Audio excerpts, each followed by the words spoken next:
Welcome to my YouTube channel Lavez Academy. If you are new here, do subscribe, like and share with your friends. So in this lecture we will learn free fall, potential and escape velocity. तो first point आहे आपला free fall. तर first of all ह्या चॅप्टरचं first lecture जे आहे ते जर बघितलं असेल ते बघा, कारण आपल्याला एक्सेलरेशन ड्यू टू ग्रॅव्हिटी तो पॉइंट इथे यूज होणार आहे. तर फ्री फॉल म्हणजे काय? Whenever an object moves under the influence of gravity alone is called as free fall. परत एकदा बघा, whenever an object moves under the influence of gravity alone is called as free fall. म्हणजे एखादी object जेव्हा फक्त आणि फक्त influence होते कशाच्या अंतर्गत, म्हणजे कशाच्या अंडर? ग्रॅव्हिटेशनल फोर्सच्या अंडर. सपोज हा ऑब्जेक्ट आहे, ऑब्जेक्ट काय माझा पेन, मी काय केलं, सोडला, काय झालं, खाली पडला. म्हणजे ह्या पेनवर काय झालं, फक्त आणि फक्त ग्रॅव्हिटेशनल फोर्स अप्लाय होत आहे. ज्या ऑब्जेक्टवर फक्त आणि फक्त ग्रॅव्हिटेशनल फोर्स अप्लाय होत असेल, इन्फ्लुएन्स करत असेल, तर तो काय झाला, object in free fall achieve करतो तो ऑब्जेक्ट. आणि for free falling object u is equal to 0. आता बघा, यू म्हणजे काय, u is equal to 0. U is equal to काय असतं, initial velocity. Initial velocity note down करून घ्या एक point. u is equal to initial velocity. For freely falling object u is a 0. Next, a is equal to g. काय सांगितलं मी आता, a is equal to g. a म्हणजे काय असतं, acceleration. Small g is equal to काय असतं, acceleration due to gravity. Short मध्ये लिहितो एक्सेलरेशन ड्यू टू ग्रॅव्हिटी. छोटे छोटे पॉइंट खूप महत्वाचे आहेत, लिहून घ्या वाटलंच तर. फॉर फ्रीली फॉलिंग बॉडी और ऑब्जेक्ट यू म्हणजे काय, initial velocity 0 and acceleration due to gravity काय, म्हणजे एक्सेलरेशन काय, small g, that is acceleration due to gravity. याचाच अर्थ काय, ऑब्जेक्ट स्टेशनरी पोझिशनवर होता, त्याची व्हेलॉसिटी म्हणजेच इनिशियल व्हेलॉसिटी, स्टार्टिंगची व्हेलॉसिटी काय, 0. जेव्हा मी तो सोडतो काय झालं, त्याच्यावर ग्रॅव्हिटेशनल फोर्स अप्लाय झाला अँड त्याचबरोबर एक एक्सेलरेशन तयार झालं त्या ऑब्जेक्टवर. कशामुळे, ग्रॅव्हिटीमुळे. त्यालाच आपण काय म्हणतो, एक्सेलरेशन ड्यू टू ग्रॅव्हिटी. म्हणजेच फ्रीली फॉलिंग ऑब्जेक्टसाठी इनिशियल वेलोसिटी काय असते बघा, 0 आहे. नंतर त्याच्यावर काय झालं, एक्सेलरेशन काय झालं, g, that is small g, acceleration due to gravity. ह्या दोन गोष्टी अप्लाय होतात. हे नोट डाऊन केल्यानंतर आपण इक्वेशन्स ऑफ मोशनवर कसा परिणाम होतो हे बघूया. इक्वेशन्स ऑफ मोशन कोणते कोणते आहेत आपले equations? V square is first equation, v is equal to u plus a t. V is equal to u plus a t. V is equal to final velocity. जर माहित नसेल तर लिहून घ्या अजून एकदा. V is equal to final velocity असते, u is equal to initial velocity, a is equal to acceleration and t is equal to time. Second equation काय आपलं, equation of motion, v square is equal to u square plus 2as. And third equation is s is equal to ut plus half at square. काय काय equations of motion, v is equal to u plus at, v square is equal to u square plus 2as and s is equal to ut plus half at square. पण freely falling object साठी आपण काय बघितलं या ठिकाणी, u is equal to initial velocity काय असते 0. तसेच acceleration due to gravity a काय असतो, स्मॉल जी. म्हणजेच हे इक्वेशन मॉडिफाय होऊन कशा प्रकारे लिहू शकतो आपण बघा, v is equal to u काय आपलं 0, म्हणजेच 0 प्लस ए काय, that is g into t. म्हणजेच v is equal to g t लिहू शकतो आपण. First equation v is equal to g t. Next second equation साठी v square is equal to u square म्हणजे 0चा square 0 plus 2as. तर a च्या जागी काय लिहिणार आपण, काय मॉडिफाय केलं, g सबस्टिट्यूट करा. तर v square is equal to 0 प्लस 2gs. याचाच अर्थ काय, v square is equal to 2gs. Note down करा equation, v square is equal to 2gs. तर s काय आपलं, डिस्प्लेसमेंट. या ठिकाणी s is equal to displacement. आता s is equal to ut plus half at square. दिसायला मोठं आहे पण एकदम शॉर्ट होणार आहे इक्वेशन, कारण u इज इक्वल टू काय आपलं 0. So s is equal to u तर 0 आहे म्हणजे 0 plus half a t square, half काय होणार एच्या जागी जी टी स्क्वेअर, म्हणजेच एस इज इक्वल टू राहणार काय फक्त हाफ जी टी स्क्वेअर. तर नोट डाऊन करा equations. For freely falling body equations are v is equal to gt, v square is equal to 2gs and s is equal to half gt square. आता next point बघूयात.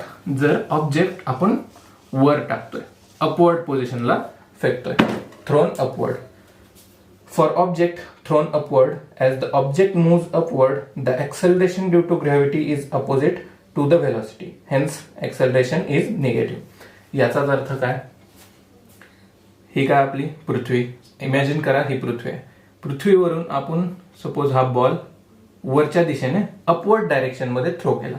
Upward direction मध्ये throw करतो म्हणजे त्याची व्हेलॉसिटीची direction काय? Upward direction मध्ये. Velocity कशाच्या direction मध्ये? अपवर्ड डायरेक्शन मध्ये. पण अर्थ काय करते? त्याला बॉलला पुल करते. कुठे? डाऊनवर्ड डायरेक्शन कडे. म्हणजे ऍक्सलरेशन ड्यू टू ग्रॅव्हिटीची डायरेक्शन काय? Downward direction, opposite to the velocity, direction of velocity. म्हणजे बॉल जेव्हा अपवर्ड थ्रो केला आपण तेव्हा व्हेलॉसिटीची डायरेक्शन कुठं होती? अपवर्ड डायरेक्शनला. पण त्याच ठिकाणी ऍक्सलरेशन ड्यू टू ग्रॅव्हिटी म्हणजेच जो ऍक्सलरेशन त्याच्यावर अप्लाय होणार आहे due to the gravitational force of earth is in the opposite direction of velocity. याचाच अर्थ काय? व्हेलॉसिटीची डायरेक्शन अपवर्ड डायरेक्शन मध्ये होती, पण त्याच ठिकाणी ऍक्सलरेशन ड्यू टू ग्रॅव्हिटी कुठे? डाऊनवर्ड डायरेक्शनला. म्हणजे जेव्हा बॉल आपण एखादी ऑब्जेक्ट वर फेकतो त्यावर व्हेलॉसिटीची डायरेक्शन पॉझिटिव्ह आहे, पण त्याच ठिकाणी ऍक्सलरेशन ड्यू टू ग्रॅव्हिटी काय असणार? निगेटिव्ह. हा पॉइंट खूप महत्वाचा आहे, पुढे खूप ठिकाणी यूज करणार आहोत आपण, त्यामुळे ह्याला इम्पॉर्टंट नोट डाऊन करा. जेव्हा जेव्हा आपण एखादी object is thrown in upward direction the acceleration due to gravity is negative. Note down करून घ्या. Acceleration due to gravity for object thrown in the upward direction is minus, that is negative. Note down this point. Next बघूयात interesting fact about acceleration due to gravity. खूप interesting आणि मजेदार point आहे, बघून घ्या. तर the value of g is same for all the objects at a given place on earth. Thus any two object irrespective of their masses or any other properties when dropped from same height falling freely will reach the earth at the same time. याचाच अर्थ simple भाषेमध्ये काय? Acceleration due to gravity. Suppose earth आहे, अर्थवर या ठिकाणी mountain एव्हरेस्टवर दोन object आहे. एक आहे फिदर म्हणजे पंख आणि दुसरा आहे बॉल. इथे एफ लिहितो आणि दुसरा पॉइंट आहे बॉल. तर हा पॉइंट काय म्हणतो आपल्याला की ऍक्सलरेशन ड्यू टू ग्रॅव्हिटी त्या सेम लोकेशन साठी माउंट एव्हरेस्टच्या टॉपला जर फिदर म्हणजे पंख आणि बॉल ठेवला आपण तर ऍक्सलरेशन ड्यू टू ग्रॅव्हिटी काय? सेम आहे. कोणासाठी? दोघांसाठी. मग दोघांच्या इररिस्पेक्टिव्ह ऑफ मास म्हणजे मास वगळून ते दोन्हीही ऑब्जेक्ट कोणते कोणते? पंख आणि बॉल एकाच वेळी जमिनीला टच करतात. काय म्हणले बघा, एखाद्या हाईटवरून उंचीवरून जर सपोज पंख आणि बॉल तुम्ही एकाच वेळेस ड्रॉप केले, सोडून दिले, तर ते दोन्ही एकाच वेळेस जमिनीवर येऊन चिटकतात. They reach on the earth at the same time. हे ह्या पॉइंटमध्ये सांगितलंय. पण रिअल लाईफ मध्ये हे करून बघा तुम्ही, होतंय का? हातामध्ये पंख घ्या आणि बॉल घ्या, सोडून द्या खाली. काय होणार आहे? पहिल्यांदा बॉलचं वजन जास्त आहे, बॉल खाली पडणार आहे, नंतर हळूहळू पंख उडत उडत खाली पडणार आहे. म्हणजेच हा पॉइंट तर फॉल्स आहे. पण हा पॉइंट बरोबर कुठे कुठे बरोबर येऊ शकतो? व्हॅक्यूम मध्ये. कारण की एक व्हिडिओ तुम्हाला दाखवतो, युट्यूबवर आहे. त्या व्हिडिओमध्ये व्हॅक्यूम चेंबरमध्ये म्हणजे जिथेच ऍटमॉस्फेरिक प्रेशर नाहीये, हवा नाहीये कोणतीच, त्याच ठिकाणी पंख आणि बॉल एकाच हाईटवरून एकाच वेळी सोडण्यात आले. तर काय झालं बघा, व्हिडिओ बघून घ्या. त्यामध्ये काय होत आहे, ते पंख आणि बॉल एकाच वेळेस सेम स्पीडनं खाली येतात. ते स्लो मोशन मध्ये आहे व्हिडिओ म्हणून तुम्हाला त्याचं वाटेल, पण त्यांचा स्पीड खूप होता. दोन्ही पंख आणि बॉल एकाच वेगाने खाली येतात आणि एकाच टाइमला जमिनीला हिट करतात. म्हणजेच ऍक्सलरेशन ड्यू टू ग्रॅव्हिटी त्यांच्यावर बरोबर अप्लाय होत आहे. व्हिडिओ बघून घ्या, त्यामध्ये बघा बॉल आणि फेदर म्हणजेच पंखाचं वजन कमी आहे, बॉलचं वजन जास्त आहे, तरी सुद्धा दोन्ही एकाच वेळेस जमिनीला टच करतात. तर हे याचं कारण बघू की पृथ्वीवर असं होत का नाहीये. If we perform this experiment without vacuum what will be the result. म्हणजे आतापर्यंत काय केलं आपण, व्हॅक्यूम मध्ये चेक केलं, जो की आपण युट्यूबवर व्हिडिओ बघितला आताच छोटासा. व्हॅक्यूम चेंबरमध्ये काय होत आहे, एकाच वेळी ते पडत आहे, त्याला कुठला एअर रेजिस्टन्स नाहीये, काय नाहीये, बॉयंट फोर्स लागत नाहीये, सो ते दोन्ही एकाच वेळेस खाली येतात. पण if we perform this experiment without vacuum what will be the result. When we drop feather and heavy ball at the same time, they didn't reach the earth at the same time. जसे की आपण बघू शकतो, आता सुद्धा तुम्ही activity घरात बसून करू शकता. हलका पेपर घेऊ शकता, फिदरच्या जागी पंख मिळाला नाही तर पेपर घ्या, दुसऱ्या ठिकाणी बॉल घ्या, दोन्ही एकाच वेळेस सोडा, पहिल्यांदा बॉल जमिनीवर येईल. हे असं काय होतं, तर the feather will experience buoyant force and friction due to the air and therefore floats and reaches on the ground slowly. याचाच अर्थ काय, पंख जेव्हा खाली येत असता तेव्हा त्याच्यावर बॉयंट फोर्स आणि frictional force of air apply होतोय. त्यामुळे पंख हलका असल्यामुळे तो हळूहळू करत जमिनीवर पडतोय. On the other hand with the heavy ball बघू, the buoyant force and the frictional force on the ball are much less than the weight of ball. म्हणजेच जेव्हा बॉल खाली पडत असताना buoyant force and friction force of air is much lesser than the actual mass of ball. म्हणजेच mass of ball काय जास्त आहे, मास of ball. पण आपण फर्स्ट सेंटेन्स मध्ये काय बघितलं होतं, इररिस्पेक्टिव्ह ऑफ देअर मासेस. पण ती घटना कुठे घडू शकते, फक्त आणि फक्त व्हॅक्यूम मध्ये. पण इन रिअल लाईफ आपण जर हा एक्सपेरिमेंट केला तर काय होतंय, फिदरवर बॉयंट फोर्स पण ऍक्ट होतात, frictional force due to air हे सुद्धा ऍक्ट होणार आहे. म्हणजेच आणि त्यातल्या त्यात पंखाचं वजन कमी, हलका असतो पंख, त्यामुळे पंख हळूहळू उडत खाली येणार आहे. पण ऑन द अदर हँड बॉलवर काय होणार आहे, buoyant force and frictional force due to the air खूप लेस प्रमाणात अप्लाय होणार आहे. कशाच्या कंपॅरिझन मध्ये, मास ऑफ बॉलच्या कंपॅरिझन मध्ये. म्हणजेच मास ऑफ बॉल काय जास्त, वजन काय बॉलचं जास्त, कशाच्या कंपॅरिझन मध्ये, buoyant force and friction force of air. त्याच्यामुळे बॉल लगेचच जमिनीवर पडतो आणि पंख हळूहळू करत जमिनीवर येतो. हेच आहे एक्सेलरेशन ड्यू टू ग्रॅव्हिटी. आपण व्हिडिओ जसं बघितलं होतं, व्हॅक्यूम मध्ये काय होणार, दोन्ही एकाच वेळेस खाली येणार. पण रिअल लाईफ मध्ये ऑन अर्थवर त्याला वेगवेगळे फोर्सेस अप्लाय होणार पंखावर, जसं की friction force of air and buoyant force. त्यामुळे जो जमिनीवर येण्याचा त्यांचा वेळ आहे तो वेगवेगळा असणार आहे. खूप इंटरेस्टिंग पॉइंट आहे, बघूयात. Next point that is next point बघण्याच्या आधी एक प्रॉब्लेम सॉल्व्ह करूयात. एक solved example on page number 12. Solved example number 1. An iron ball of mass 3 kg is released from an height of 125 meter and falls freely to the ground. Assume that the value of g is 10 meter per second square. Calculate the काय calculate करायचं बघा. Time taken by the ball to reach the ground. Second, velocity of ball on reaching the ground.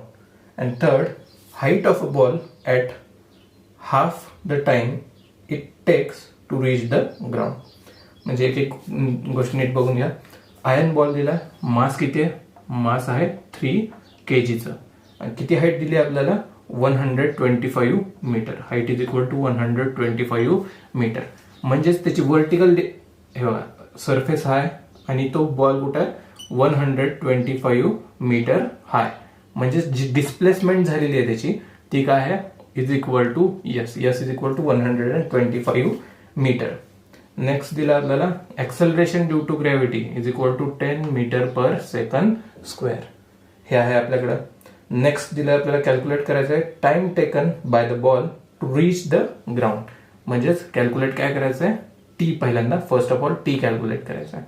आपल्याकडे yes आहे तर T कसे calculate करू शकतो, s is equal to UT plus half AT square. हे इक्वेशन यूज करतो. करू शकतो, कारण आपल्याला इनिशियल व्हेलॉसिटी माहिती आहे, u is equal to 0, yes 125, a acceleration due to gravity that is 10 and t calculate करू शकतो. नेक्स्ट काय, सेकंड कॅल्क्युलेट करायचं आपल्याला velocity of ball on reaching the ground, म्हणजेच v कॅल्क्युलेट करायचं आहे. तर v कॅल्क्युलेट कसं करू शकतो, v is equal to u plus at. u आहे आपल्याकडं, g दॅट इज a पण आहे, आणि यावरून t सुद्धा कॅल्क्युलेट करू शकतो. सो v ची व्हॅल्यू मिळून जाईल, velocity of that ball on reaching the ground. v म्हणजेच काय, फायनल व्हेलॉसिटी. फायनल व्हेलॉसिटी आपण कधी कॅल्क्युलेट करू शकतो की तो बॉल जेव्हा ग्राउंड सरफेसवर टच होईल आणि थांबल तेव्हा त्याची जी व्हेलॉसिटी असणार आहे ती काय असणार आहे, फायनल व्हेलॉसिटी. म्हणजे जेव्हा तो बॉल अर्थवर रिच होतो, अर्थ सरफेसवर रिच होतो त्यावेळेस असणारी व्हेलॉसिटी म्हणजे फायनल व्हेलॉसिटी. फर्स्टचा फॉर्म्युला, सेकंडचा फॉर्म्युला आणि थर्डचा फॉर्म्युला टेन्शन घेऊ नका, आपण सविस्तर कॅल्क्युलेट करणार आहोत, फक्त लॉजिक बघतो आता काय करायचं ते. The height of ball at half the time it takes to reach the ground. म्हणजेच काय, हा टोटल टाइम जो काढणार आहे आपण कुठून कुठपर्यंत, 125 मीटर हाय जेव्हा होता आणि त्यावरून ग्राउंडवर जोपर्यंत होतोय तो जो टोटल टाइम असणार आहे त्याचं हाफ करायचं, म्हणजे t/2 करू, हाफ करायचं, आणि त्या टायमाला त्याची हाईट काढायची, म्हणजेच डिस्प्लेसमेंट कॅल्क्युलेट करायचं. अगेन फर्स्ट फॉर्म्युला यूज करणार आहोत. तर एक एक गोष्ट आपण लिहून घेऊयात या ठिकाणी. गिवन, फर्स्ट ऑफ ऑल स्वरूप बघा कसं कसं उत्तर लिहायचं तुम्हाला. गिवन लिहिल्यानंतर ज्या ज्या गोष्टी तुम्हाला क्वेश्चन मध्ये दिल्यात त्या तुम्हाला लिहायच्या. Mass of a iron ball, that is mass of a iron ball is equal to किती kg, 3 kg. युनिट चेंज करायची गरज नाही आहे, SI युनिट मध्ये directly. Then height is equal to 125 metre, HEIGHT. Height is equal to 125 metre. 125 metre height आहे म्हणजे त्याची vertical displacement आहे, कुठून, सरफेस पासून त्या उंचीपर्यंत. तर S इज इक्वल टू काय येणार, 125 मीटर. हे झालं मास झालं आपल्याकडं. इथे लिहितो m is equal to, and next thing is acceleration due to gravity that is small g. Small g is equal to 10 metre per second square. हे लिहून घ्या. इनिशियल व्हेलॉसिटी काय असणार आहे, फ्रीली फॉलिंग बॉडीसाठी आपण बघितलेली, हा पेन आहे हाईटवर आहे, आपण ह्याला सोडून दिलं, काय होणार, खाली पडणार. तर इनिशियल व्हेलॉसिटी काय, स्टेडी आहे, पोझिशन त्याची स्टेडी आहे, म्हणजेच initial velocity is equal to 0. u is equal, stationary object आहे, एकाच ठिकाणी आहे, तर u इज इक्वल टू काय येणार, 0 मीटर पर सेकंड. काय काय मिळालं आपल्याला, u आहे, g आहे, s आहे, अँड मास आहे.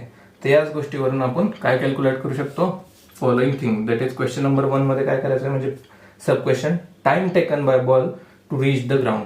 लिहून घ्यायचं, time taken by ball to reach the ground.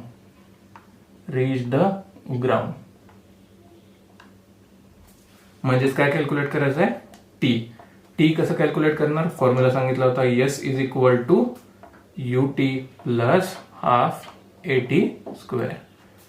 Values put down करून घ्या, सिम्प्लिफिकेशन करा पहिलं. तर S is equal to U ची व्हॅल्यू 0, म्हणजेच 0 into t that will be 0, plus half AT square, A च्या जागी काय येणार, G. इथे लिहून ठेवतो, तुम्हाला कळेल असे. एक्सेलरेशन ड्यू टू ग्रॅव्हिटीज काय असतं आपलं, A. तर हाफ GT स्क्वेअर येणार, half GT square. Next thing is therefore, आता आपल्याला टाइम पाहिजे, म्हणजे t square is equal to, simplification करून घ्या, हे 0, तर ह्याची गरज नाही आहे. 2 डिनॉमिनेटर मध्ये, इकडे आल्या न्यूमरेटर मध्ये, तर 2s डिवायडेड बाय g. आता 2s divided by g. Next आता काय करू शकतो आपण, 2s म्हणजे 2 इंटू s किती, 125 divided by g is equal to 10. आता ह्यालाच 5 न मल्टिप्लाय होणार, डिवाइड होणार, दॅट इज 5 न हे किती होणार, 25, 25 5 1600. तर t square is equal to मिळाला आपल्याला 25. Therefore taking square root on both sides, t ची व्हॅल्यू काय येईल 5. युनिट काय असणार टाइमचा सेकंड. तर नोट डाऊन करा, time taken by ball to reach the ground is 5 second. तर हे मिळालं फर्स्ट साठी आन्सर. पहिला नोट डाऊन करा, नाहीतर लिहून घेऊ शकता और स्क्रीनशॉट काढू शकता. देन सेकंड सब क्वेश्चन काय आपल्याला दिलेला नोट टेक्स्ट बुक मध्ये बघा. तर सेकंड क्वेश्चन आहे velocity of ball on reaching the ground. म्हणजेच सेकंड व्ही कॅल्क्युलेट करायचा आहे. Velocity of the ball on reaching the ground.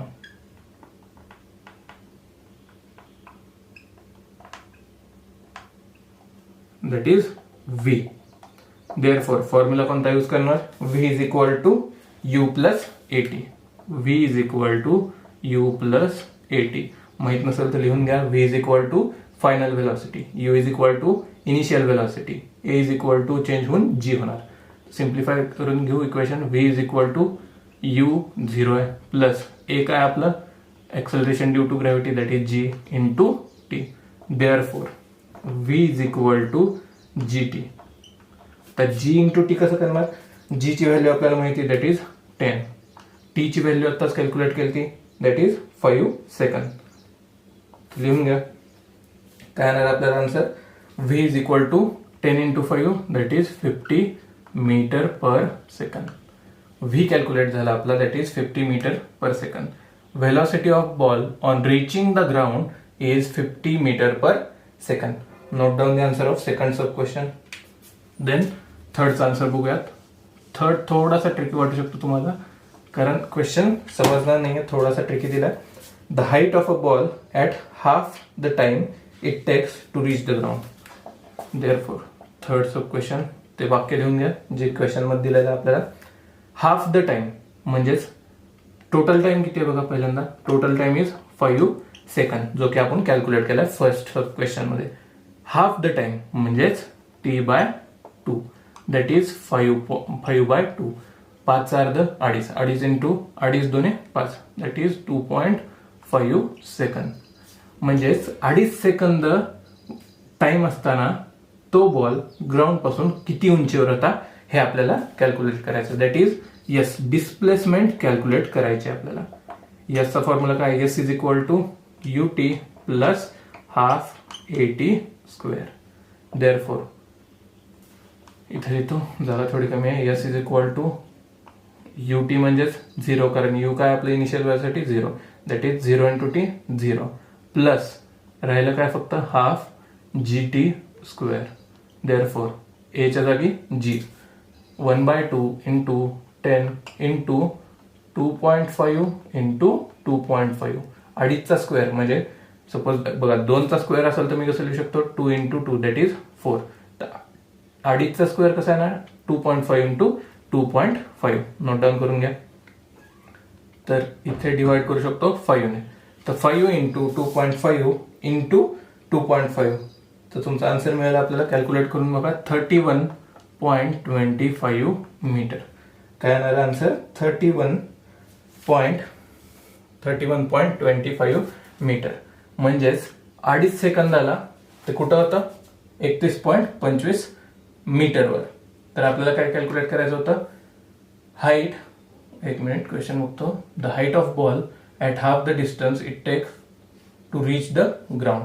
दस the height is equal to काय येणार टोटल मायनस हे डिस्टन्स करावं लागेल. म्हणजेच बघा वर टॉपला होता सरफेस हा आहे तर हाफ टाइमला कुठं होता तो बॉल 31.25 मीटर. सपोज हे 31.25 मीटरवर आहे आणि हे टोटल डिस्टन्स आहे 125 मीटर. तर आपल्याला हे डिस्टन्स कॅल्क्युलेट करायचं आहे. तर कसं कॅल्क्युलेट करणार 125 मायनस 31.25. देअरफॉर लिहून घ्या इथं. Therefore thus the height of ball at half the time, the height of ball at half of its time is equal to काय सांगितलं होतं मी 125 मायनस 31.25 मीटर. तर 125 मायनस 31.25 करा तर मिळून जाईल तुम्हाला 93.75 metre is the answer of third sub question. Note down करून घ्या answer 93.75 metres. Our next point is gravitational potential energy. The energy stored in an object because of its position or state is called as potential energy. अजून एकदा बघून घ्या नीट. The energy stored in an object because of its position or state is called as potential energy.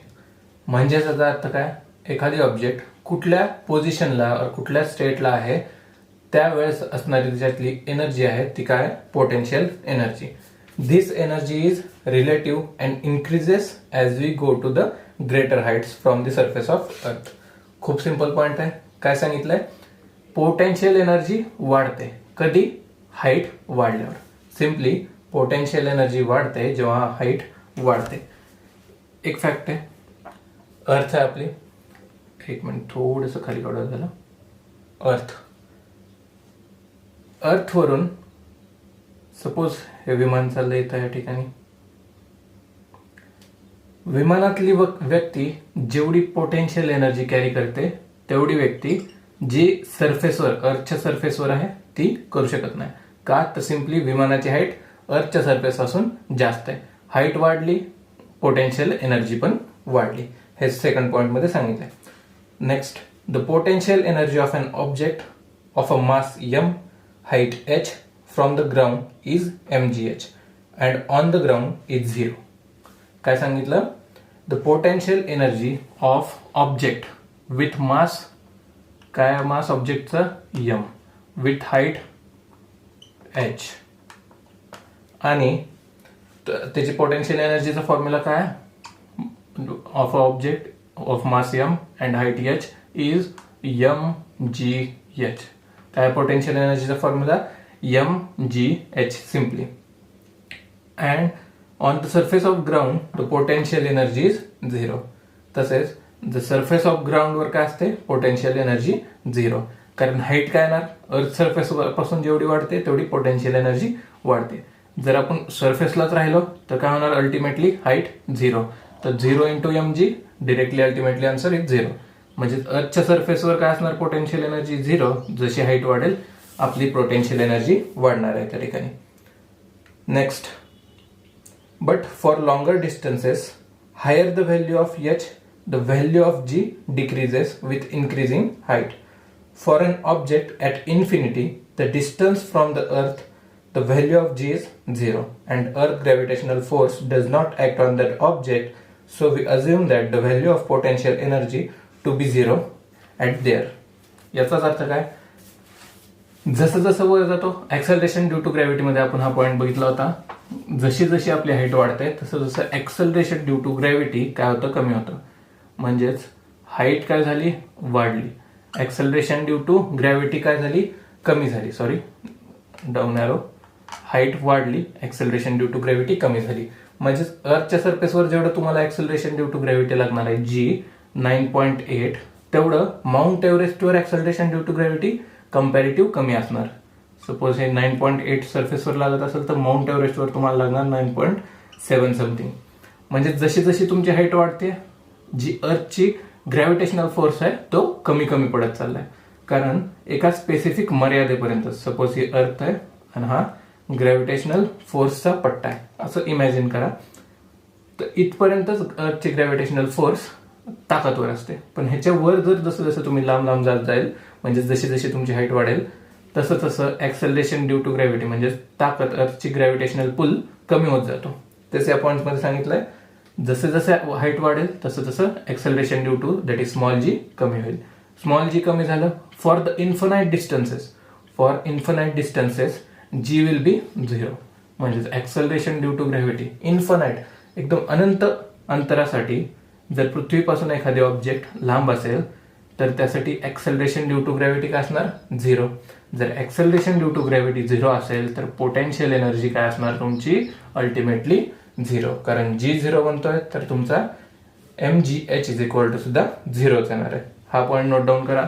जशी जशी height वाढेल, मी पहिल्या point मध्ये काय सांगितलं, जेवढी हाईट तुमची जास्त तेवढं पोटेन्शियल एनर्जी जास्त, पण एका लिमिट पर्यंत.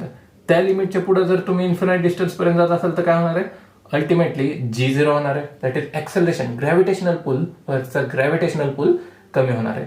ग्रॅव्हिटेशनल फोर्स कमी पडत चालला की ऍक्सलरेशन ड्यू टू ग्रॅव्हिटी कमी होणार. Acceleration due to gravity infinite डिस्टन्सेससाठी 0 आहे. तर आपला potential energy for that distances 0 असणार आहे. तर हे नोट डाऊन करा. आता स्मॉलर डिस्टन्सेससाठी हे झालं इन्फानाइट डिस्टन्ससाठी. फॉर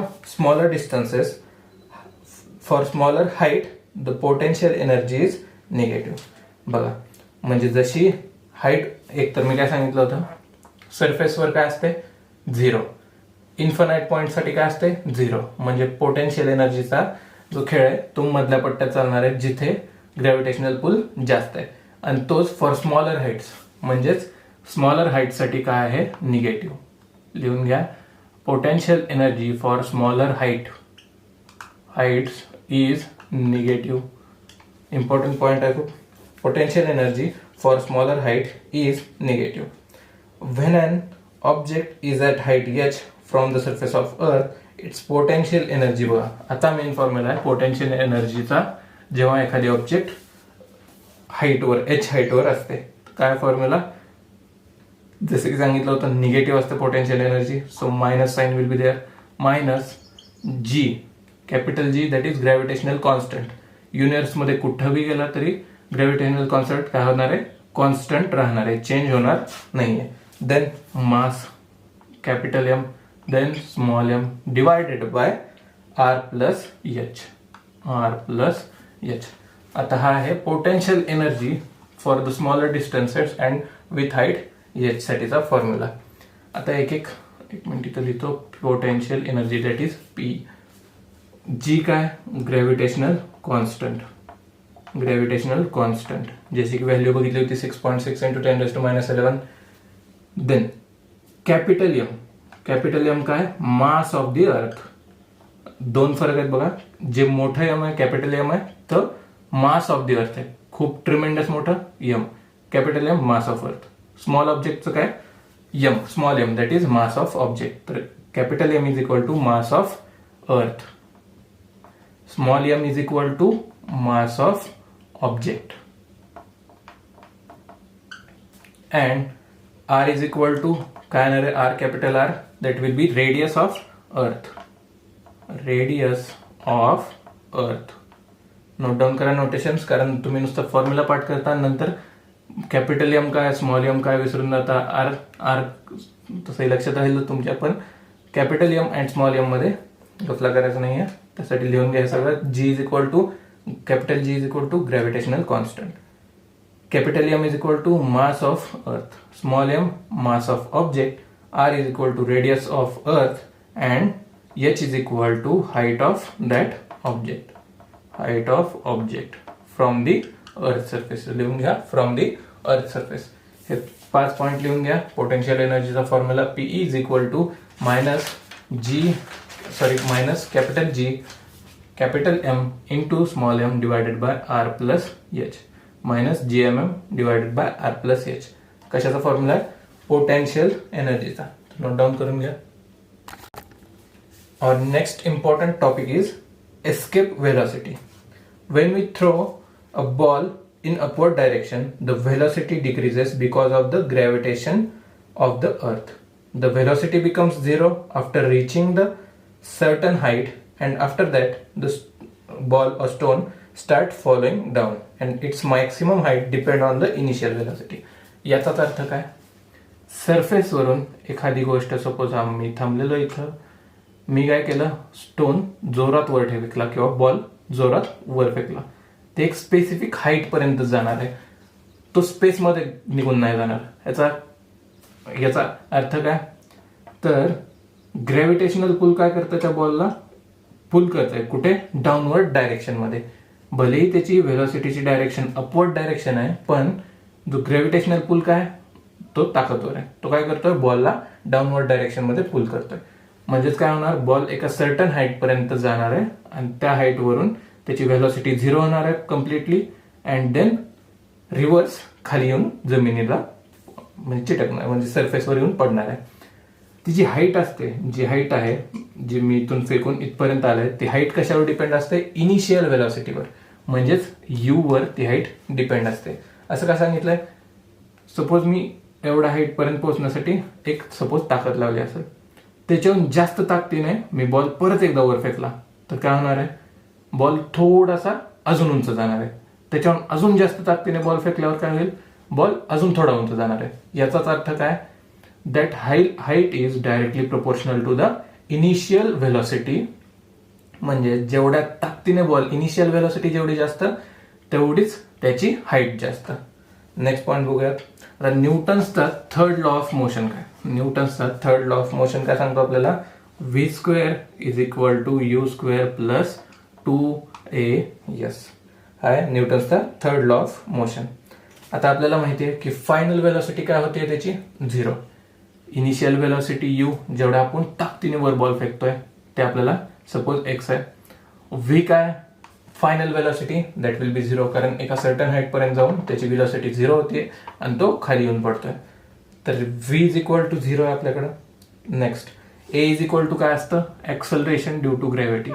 पण मी मगाशी पॉईंट मध्ये काय सांगितलं होतं, जी गोष्ट आपण अपवर्ड डायरेक्शन मध्ये फेकतो त्याच्यावर अप्लाय होणारे ऍक्सलरेशन ड्यू टू ग्रॅव्हिटी काय असतो, minus negative, that is negative.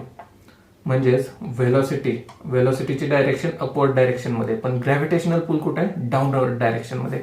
म्हणजे जेव्हा तो बॉल अपवर्ड डायरेक्शन मध्ये जातो त्याच्यावर ऍक्ट होणारी ऍक्सलरेशन ड्यू टू ग्रॅव्हिटी काय आहे, negative in sign, that is a is equal to minus g. तर बघा v इज इक्वल टू 0 आहे, u ची व्हॅल्यू x आहे, तर x पुट करायची नाही आपल्याला इथं. 0 is equal to u square plus 2as आहे, तर तिथंच काय येणार, a च्या जागी मायनस g अँड s. देअरफॉर आता बघा काय होतं या ठिकाणी, u square 0 is equal to u square minus 2gs. Therefore आता या ठिकाणी काय येणार, काही सिम्प्लिफिकेशन करा तर मायनस 2gs इकडे आल्यावर plus 2gs, that is plus 2gs is equal to u square, and that will be therefore s is equal to 2gs तिकडे गेल्यावर डिव्हिजन मध्ये, डिनॉमिनेटर मध्ये, कारण इकडे मल्टिप्लिकेशन मध्ये, तर you square upon 2g. This is the formula for displacement, that is height. जर आपल्याला इनिशियल व्हेलॉसिटी माहित असेल तर आपण तीच वस्तू किती वर गेली आहे, म्हणजे किती डिस्प्लेसमेंट झाले, त्याचा हाईट किती उंचापर्यंत गेली आहे ते कॅल्क्युलेट करू शकतो. कुठल्या फॉर्म्युल्याने, s is equal to u square upon 2g. पण तुमच्या पुस्तकात s is equal to minus u square upon 2g आहे, तर करेक्ट करू शकता तुम्ही s is equal to u square upon 2g. Then next point बघूया. हे झालं एस्केप व्हेलॉसिटीच्या हाईटसाठी. म्हणजेच एखादा ऑब्जेक्ट आहे, इनिशियल व्हेलॉसिटी तुम्हाला माहिती आहे, यू माहिती आहे, तर तुम्ही त्याचं हाईट कॅल्क्युलेट करू शकता. Thus higher the initial velocity that is u, larger will be the height. We have seen that as we go up the value of g decreases. मतलब म्हणजेच ऍक्सलरेशन ड्यू टू ग्रॅव्हिटी काय होतं, कमी होतं. केव्हा, जेव्हा हाईट वाढते. सांगणार आहे परत. As g decreases, the pulling force of Earth decreases. If we keep increasing initial velocity of ball, it will reach the larger and larger heights. And above particular value of initial velocity of ball, the ball is able to overcome the downward pull of the Earth and can escape the Earth forever and will not fall back on the Earth. याचाच अर्थ काय, एक एक part breakdown करून सांगतो तुम्हाला. काय सांगितलं होतं मी, इनिशियल व्हेलॉसिटी जास्त, हाईट जास्त, म्हणजे जास्त उंचीपर्यंत जाईल. इथे लिहितो यू जास्त, इनिशियल व्हेलॉसिटी जास्त, तर तुमची हाईट पण जास्त. सिमिलरली हाईट वाढते तुमची, म्हणजेच हाईट वाढली तर काय होणार, ऍक्सलरेशन ड्यू टू ग्रॅव्हिटी, म्हणजे small g will be lesser, decreases. Height जशी जशी वाढते तशी ऍक्सलरेशन ड्यू टू ग्रॅव्हिटी कमी होते. हे आपण बघितलंय. माउंट एव्हरेस्टवर ऍक्सलरेशन ड्यू टू ग्रॅव्हिटी कमी असते in comparison with on the surface. तर हे बघा परत एकदा बघा, इनिशियल व्हेलॉसिटी वाढली, हाईट वाढली, हाईट वाढते तर ऍक्सलरेशन ड्यू टू ग्रॅव्हिटी कमी होते. असंच करत करत काय होणार, सपोज हे बघा, हा अर्थ सरफेस आहे, काय, ही सपोज अर्थ आहे. अर्थचा एक ग्रॅव्हिटेशनल पुलचा एक टप्पा असतो, एक रिजन असणार आहे, तिथपर्यंतच अर्थ एखाद्या वस्तूला खाली खेचू शकते. पण त्या रिजनच्या पर्टिक्युलर रिजनच्या बाहेर जाणारी वस्तू अर्थ स्वतःकडे आकर्षित करू शकत नाही. याचाच अर्थ काय, जसं की बघितलं होतं इन्फानाइट डिस्टन्सेस साठी पोटेन्शियल एनर्जी 0 असते, म्हणजे अर्थ आपल्या स्वतःकडे ती खेचूच शकत नाही. तर याचाच अर्थ काय, सपोज मार्सवर एखादी व्यक्ती असेल और मार्स स्वतः असेल, मार्स ग्रह अर्थ खेचून घेऊ शकत नाही. अर्थचा ग्रॅव्हिटेशनल पुल हा मर्यादित रिजनसाठी आहे. सपोज हा इथपर्यंत असेल, तर जसा जसा मी इनिशियल वेलॉसिटी वाढवेल हाईट वाढेल.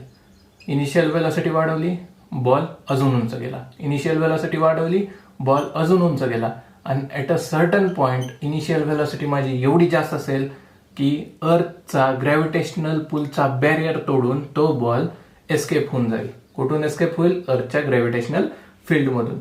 म्हणजे तो बॉल परत जमिनीवर पडणार नाहीये. काय केलं मी, इनिशियल वेलॉसिटी एवढी वाढवली की तो बॉल अर्थच्या ग्रॅव्हिटेशनल फील्डलाच एस्केप करून बाहेर गेला त्या ठिकाणी. हेच आहे एस्केप वेलॉसिटी, म्हणजे velocity with which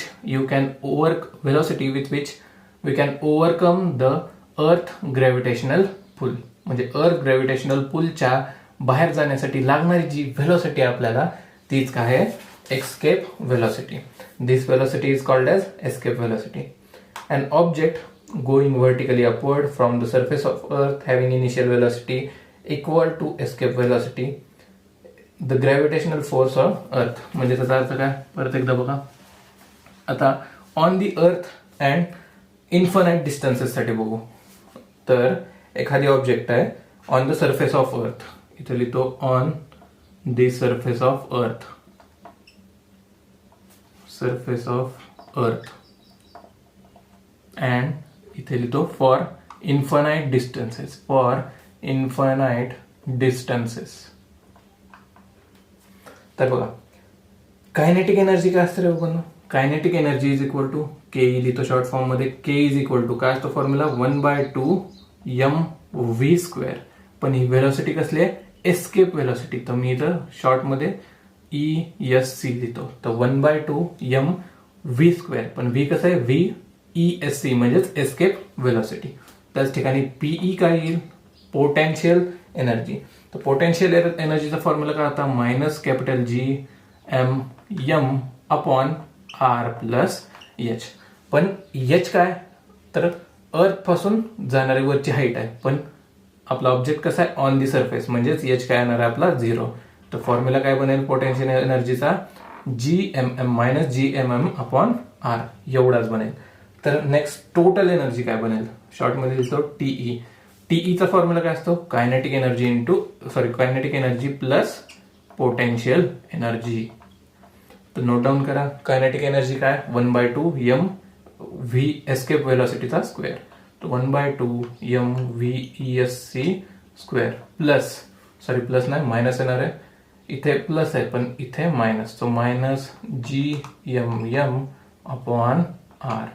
this is the total energy of the object on the अर्थ. टोटल एनर्जी कशाची, ऑब्जेक्टची, केव्हा, तो अर्थवर असताना. केवढी आहे, 1/2 m एस्केप व्हेलॉसिटीचा स्क्वेअर -Gmm/r. आता इन्फानाइट डिस्टन्सेस साठी बघू. इन्फानाइट डिस्टन्सेस साठी K is equal to, infinite distances साठी कायनेटिक एनर्जी काय येणार आहे अल्टिमेटली 0. पोटेन्शियल एनर्जी बघा, potential energy is equal to -Gmm/r. Sorry, height किती आहे डिरेक्टली इन्फानाइट, सो इन्फानाइट येईल, इथं पोटेन्शियल एनर्जी पण 0. Therefore total energy will be 0 + 0 and it is 0. म्हणजे इन्फानाइट डिस्टन्सेस साठी टोटल एनर्जी काय असते आपली 0. आता बघूयात from principle of conservation of energy. आता काय, principle of conservation of energy वरून आपण एस्केप व्हेलॉसिटीसाठी फॉर्म्युला बघू. हे काय होतं आतापर्यंत, total energy for object on this surface and at the infinite distances. For principle of conservation of energy काय असतं, 1/2 काय होता formula on the surface of Earth साठी, 1/2 mv एस्केप व्हेलॉसिटीचा square -Gm/r is equal to 0. हे कशासाठी, conservation of energy पासून आपण हे इक्वेशन लिहू शकतो. तर आता बघा काय येणार इथं, v square is equal to आपल्याला एस्केप व्हेलॉसिटीसाठी फॉर्म्युला पाहिजे, तर रिअरेंजमेंट करून घेऊ. 1/2 mvesc स्क्वेअर. आता हे मायनस इकडे गेलं plus, that is gmm upon R. आता 1/2 इंटू एम, 2 इकडे जाणार न्यूमरेटर मध्ये, इथं एम मल्टिप्लिकेशन मध्ये, तो कुठं जाणार डिव्हिजन मध्ये, तर small m will get cancelled. तर V square is equal to escape व्हेलॉसिटीचा square is equal to G capital M into 2 divided by R. एवढंच राहिलंय, म्हणजेच इथं लिहून घेतो simplification. V square is equal to 2 capital G capital M divided by capital R. Gravitational constant, mass of Earth, radius of Earth. आता taking square root on both sides, taking square root on both sides करू तर काय होईल, ह्याला square route घेऊन जाईल. तर लिहूया तो v escape velocity is equal to under root. दिसायला खूप घाणेरडे दिसत असेल तरी पण खूप सोपं आहे, जर स्टेप बाय स्टेप आपण गेलो तर खूप सोपं पडणार आहे आपल्यासाठी. Escape velocity is equal to काय येणार, अंडर रूट. काय केलं आपण, taking square root on both sides. लिहून घ्या वाटल्यास माहित नसेल तर, taking square root on both sides. तर taking square root on both sides केल्यावर काय येईल, आरजीएसची टर्म अंडर रूट मध्ये 2gm अपॉन आर. आता बघा 2gm अपॉन आर ला आपण अजून एक सिम्प्लिफिकेशन लिहू शकतो. तर जी ची व्हॅल्यू माहिती आहे बघा, जी ची व्हॅल्यू काय असते, capital G M upon R square. तर बघा जी एम इथं एकच आर आहे, तर आर स्क्वेअर करण्यासाठी काय करावं लागेल, दोन्हीकडे न्यूमरेटर आणि डिनॉमिनेटरला आर न मल्टिप्लाय करू. तर काय येईल, अंडर रूट, पहिला एक फॉर्म्युला लिहून घ्या, under route 2gm upon R. एक तर हा फॉर्म्युला लिहून घ्या, नोट डाऊन करा बॉक्समध्ये तुमच्या वहीमध्ये ॲज अ इम्पॉर्टंट. आता काय केलं मी, फक्त न्यूमरेटर अँड डिनॉमिनेटरला आर ने मल्टिप्लाय केलं. तर 2gm into capital R divided by R into R. तर R into R that will be R square. इथे येणार डिनॉमिनेटर मध्ये आर स्क्वेअर. तर gm upon R square, gm upon इथं g is equal to gm upon R square असतं. Acceleration due to gravity gm upon R square, ह्याचा formula आपण बघून घेतलेला आहे. तर gm अपॉन आर स्क्वेअरच्या जागी आपण काय लिहू शकतो, simply small g, that is escape velocity is equal to under root 2 into ह्याच्या जागी काय लिहिलं, g small g that is acceleration due to gravity into capital R that is radius of earth. तर आपल्याला तिन्हीची व्हॅल्यू माहिती आहे, put down करून घ्या. 2 into 9.8 metre per second square and R ची व्हॅल्यू आपल्याला माहिती आहे, that is radius of earth is, माहित नसेल तर लिहून घ्या 6.4 इंटू 10⁶. याचं कॅल्क्युलेशन जेव्हा तुम्ही करता तर तुम्हाला व्हॅल्यू मिळते 11.2 किलोमीटर पर सेकंड. काय व्हॅल्यू एस्केप व्हेलॉसिटी, 11.2 किलोमीटर पर सेकंड. ही आहे व्हॅल्यू फॉर एस्केप व्हेलॉसिटी.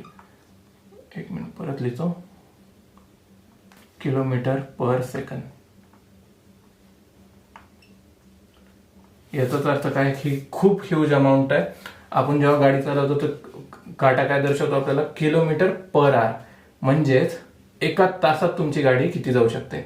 पण आपल्याला किलोमीटर पर सेकंड काढायचं आहे. हे बघा, एका तासात किती मिनिटं असतात, 60. एका मिनिटात किती सेकंद असतात, 60. म्हणजे 3600 सेकंद. एका तासात 3600 सेकंद असतात, 3600 सेकंड्स.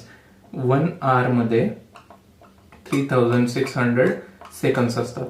तर 3600 सेकंड्स मध्ये आपण 50 किलोमीटर्स ट्रॅव्हल करत असतो. तर 50 किलोमीटर पर आवर जर ही व्हॅल्यू असेल म्हणजेच 50 किलोमीटर पर आवरच्या स्पीडने जात आहे. पण एस्केप व्हेलॉसिटी किती पाहिजे आपल्याला, 11.2 किलोमीटर पर सेकंद, म्हणजेच 11.2 किलोमीटर प्रति सेकंद त्याला व्हेलॉसिटी पाहिजे. काय होण्यासाठी, अर्थच्या ग्रॅव्हिटेशनल फोर्स मधून एस्केप होण्यासाठी.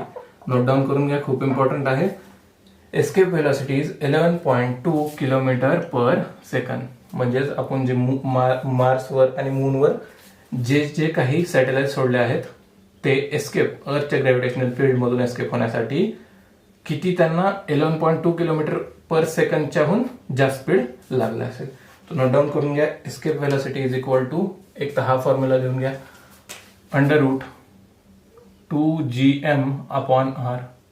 हा एक हायलाइट करा आणि खाली escape velocity is equal to √2gr, √2g into capital R. तर एस्केप व्हेलॉसिटीची व्हॅल्यू किती आहे? 11.2 किलोमीटर पर सेकंड. हे विसरू नका, किलोमीटर पर सेकंड आहे. तो नोट डाऊन करून घ्या. नेक्स्ट लेक्चर मध्ये बघू exercise, that is exercise of gravitation.